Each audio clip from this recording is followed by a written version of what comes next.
Hello guys, magandang umaga. At saka sabay-sabay natin na panuorin ang magandang tanawin. Kung mapapansin nyo mga guys ay halos makikita nyo sa kapaligiran yung pineapplean.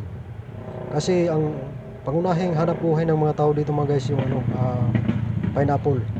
At saka malaki ang malaki ang mga pumapasok dito na company mga guys.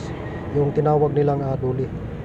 At saka kung makikita nyo mga guys, napaligiran tayo ng bundok dito sa Wao.